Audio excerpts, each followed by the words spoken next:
Hey folks, it's Brian. I got another Far Horizons update for y'all. Dylnn personal log 2002.22. We've been monitoring radio transmissions down by that city that Key 2 is being held at. The base population there is not what it was, probably from all the catastrophe stuff that's been happening. What's going on there is not so much a military operation as just a haphazard paramilitary organization. You know, they're strong men, they're acting as officers, that kind of thing. But the discipline is lax, very limited. People are lacking in leadership skills. There are a handful of folks who seem to know what they're doing, but they're kind of setting themselves apart. We do pick up some communications about the governor and the security of the city. So we decided to set up a show of force using the Lizard Rider guys to attack the city. And while that's going on, we hot drop into the compound from the scout ship. So we armor up. Don't want the Gauss rifle because it's going to punch through walls and stuff. So I dressed with my CBA and grabbed the flamer.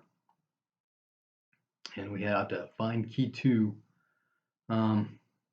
We drop into the top of the building, take the stairwell down, doing motion, body, heat sensor kind of stuff to figure out what's going on. We can figure out floor by floor. There was a second floor that we got one guy over here, 6 guys over here, 2 behind us. So we figured it must be the one guy, right? And so we kind of sneak around into there and stuff. And I'm watching the door where the 6 guys are in case they come out, so that if they do, I'll flame them. And so we sneak into the room. There's a guy on a cot in the far end, but there's like a box underneath his bunk. Turns out that's a bomb. So we disable all that stuff and get him out. While that's going on, Rex has been hacking into the anti-aircraft missile launchers that are within the combat here. There's a walled compound, barbed wire fencing, like 3 or 4 these AA launchers there, a handful of guards and that kind of thing, some folks in the tower with machine guns and that kind of stuff.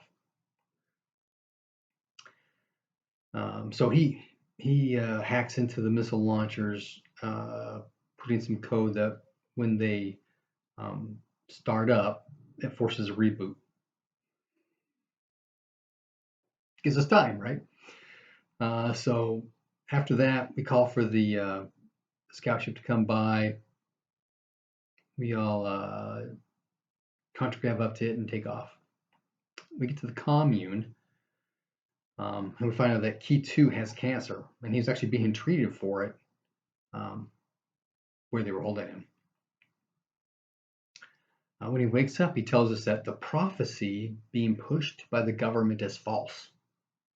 The true prophecy is deep underground.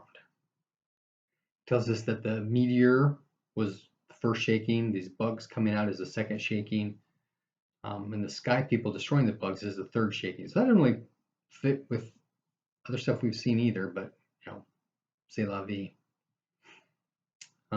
So we start working some astronomy stuff. Okay, where are we, in fact? We're trying to find out if we can find out any of these cat people that the Carillion destroyer captain had on his video camera, and this missing ship that we're trying to hunt down. We're able to piece together a sector map with some of the interstellar traffic. There are 3 different cultural groups in this sector. The Corellians, it turned out, appeared about 700 years ago. And we are heading towards planet Muscat 4, which is where we had some radio traffic or some kind of communications dealing with a missing ship. As we're going out, we stop in deep space at -60, -15, -30, and we drop off the Goblin there, just floating in deep space all by itself. We take the box with the AI and Gene in it, board our ship, and continue on. Another thing we're supposed to be looking for are more allies here that we can ally with to fight against the Corellians. Okay, so we're reading transports, we're getting communications, we're tapping into databases and that kind of thing, and looking for a shipyard that's big enough to build a 1,000-ton cruiser. We swap our transponder signal with the transponder signal of a scout ship that we had run into back shooting the other system that had been destroyed. And kind of pieced together those guys were the ones that the human with the android guy who hired us, he thought we were them. We kind of pieced that stuff together.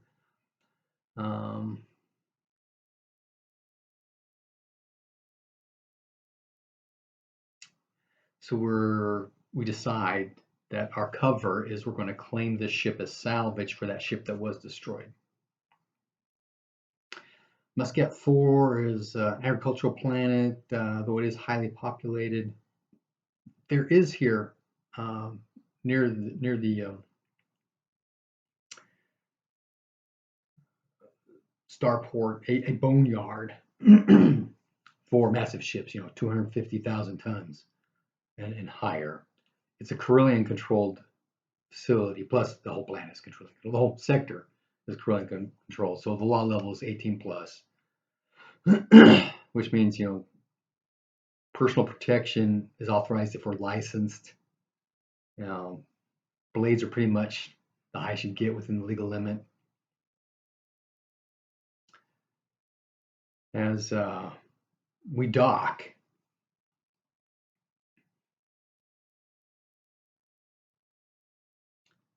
the dock master says, for a finder's fee, I can help you out because my cousin can find buyers. And he gives us a data rod with a tracking program to, like, he's trying to steal something out of us. Anyway, so we're downloading all kinds of information about shipyards, a sector map, all that kind of stuff, the 3 home planets, for each of the 3 cultures. The Corellians took over those shipyards for their own war fleets. We do get some news feeds about aliens. There's a war ongoing with lizard people, the Anzaraki, coreward of here.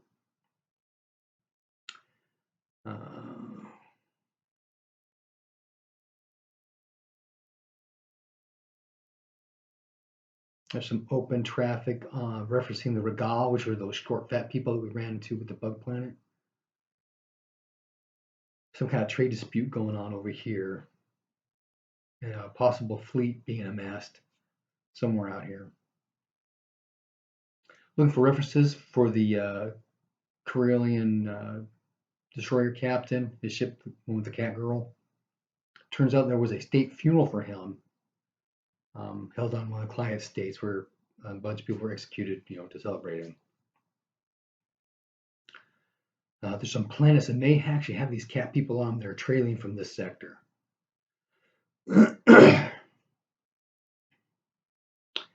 We would meet with a Mr. Lloyd about a job at a bar.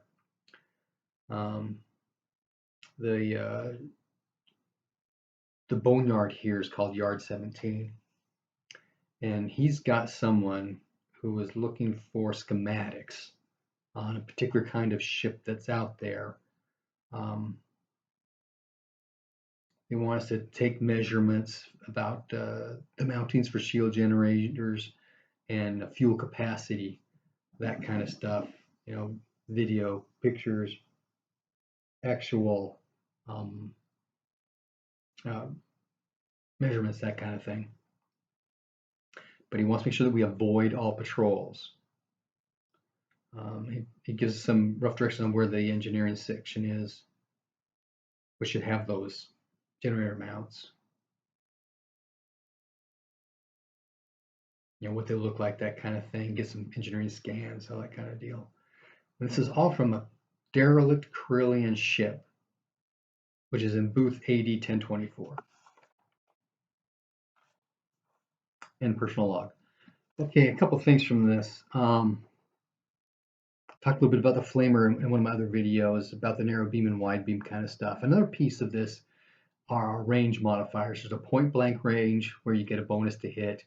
Then there's a short range, which I think is 0 modifier. And then medium range where you got a subtraction, and on and on and on. Well, there's a fluctuation of accuracy then, based upon the different kind of weapons you have. For example, with the flamer on narrow beam, point blank is 10 feet, I think maybe 10 meters. Short range is 50, medium range is 125. For the wide beam though, point blank is still 10, but 50 is medium range, not short. So you miss that 0 piece out there. As I mentioned, my other ones, CBA 6s, which I've got, is 14, 16, 16 being melee low density missiles, high kinetic weapons, and energy weapons. Talk about the goblin.